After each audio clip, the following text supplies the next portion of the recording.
unless you love all, you will never find love, or no love will fulfill you. You will go partner after partner looking for love, be it physical, be it emotional. You will feel that one relationship did not work, and momentarily you will feel and you will think that it is not working, it will not work. So you are afraid to get into a new one. Or you feel it is good to not be in relationship. And after a while, you remember. You remember the bodily pleasures that you shared. You remember the moments, the sharing of this fruit together.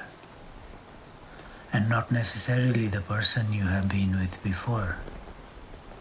You will start searching, you will start looking for someone, somebody, to again somehow feel the same, experience the same.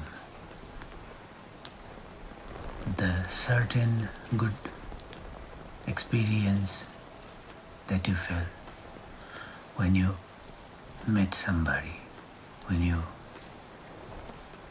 were in love with somebody. You constantly miss that. And again you start with your physical body.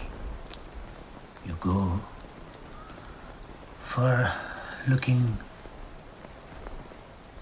some people who will satisfy your needs. And of course, you are willing to share yourself to have that fulfilled. It is not love that you are giving, but it is a mutual understanding, a mutual sharing of the similar desire. Yet you never feel love. And when you are married, or when you are in a relationship that does not work or is not working, when your physical and emotional needs, or just one of them, is not fulfilled, is not met, either one goes off the balance and the whole goes off the balance. When a relationship is not working, your physical needs are also affected. Your emotional needs are also affected. And you feel trapped. You feel completely surrounded, and you want to escape. And you want to go somewhere, do something, anywhere else but here, anyone else but him, her. Now they have they and them, and you are never fulfilled. The only way, the path. Without the path is to surrender oneself to this existence and love everybody, everyone, everywhere. Among people around the world, some feel the need of having one relationship, one partner throughout the life. Some feel that that is a trap. Some find monogamous relationship good, productive, beneficial for both. And after all, it is the sharing. It is this give and take. Because you want something, you are ready to give something. When your needs are not met, you start feeling low, and gradually this leads into many problems, resulting for thousands and thousands and thousands of people to breakups. And there are people who love, who feel, who see that polyamorous relationship is good, is beneficial for their growth. Both are afraid of each other. The ones who think of one partner throughout the life is afraid of the multiple partners, and multiple partners are afraid of the one partner. It is because both are lacking something. Whenever there is a feeling of something missing, something unfulfilled, momentarily things are fulfilled, and gradually the unfulfillment, the dissatisfaction starts boiling. This lifelong feeling of dissatisfaction is what is called virag or vairag, a state in which the unfulfillment is so realized that nothing but the surrendering to this unfulfillment remains. Whenever, wherever, and however you start loving the all, the dissatisfaction is gone, the suffocation is gone, and you are found. And this loving of all, loving to all, is beyond poly or mono. It is beyond duality. It is beyond this division. Now, after this realization, you are still in the same position to see that polyamorous exists, monoamorous exists, yet you have satisfaction. And you also see at the same time, as the cycle continues, that this feeling of desire, this feeling of wanting remains for a while, because the body has memories of it, the mind has memories of it, the heart has memories of it, and memories, they look for patterns, similar things to occur again and again and again. In the surface, we try to avoid similar things from happening again and again, but we are drawn into wanting to seeing the similar things again and again because of this memory. But it is very surprising that when you see this, you also accept this phenomenon of wanting, of desire,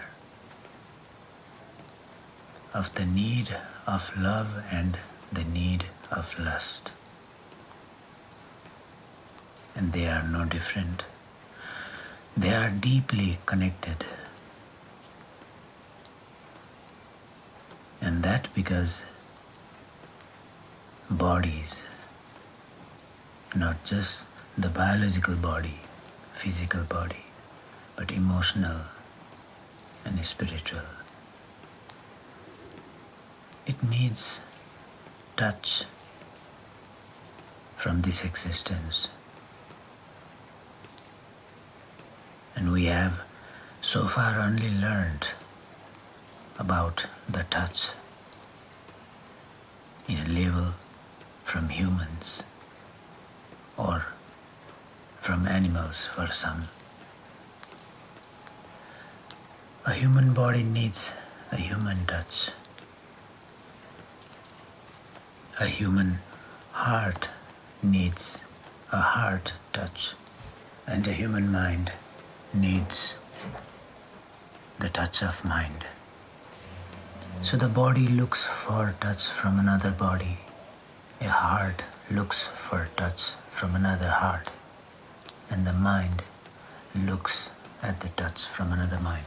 Unless we are touched by the existence, and unless we start touching the existence, no touch will fulfill. And even if you want to love somebody or be loved by somebody, and even if you are into having sex with somebody, and after and before, you really cannot touch, and only in the moment of sex you feel that we are touched, and that is false touch. That is Maya, my beloved, because it appears as touched, yet it is very far. It is as far as you are far to yourself. Unless you are dissolved into this existence, you will always feel separated. And there are ways for each and every human being to try to practice and to be touched by the existence. And for we humans, the touch is not just physical, is not just touched by this skin as sensory perception. We also touch emotionally. Whenever we see someone in a different mood, we immediately realize this touch. We touch by all our sense organs, as similar as we eat. We intake from all our organs. And this is called bhog in Sanskrit. The filling of this vessel for the continuation of this, for the continuation of what calls itself I. Whenever you touch somebody with physical body, the emotional body also starts touching. And when the emotional body has started touching, first the physical body desires the touch. And whenever you touch somebody emotionally or physically, a new reality is created.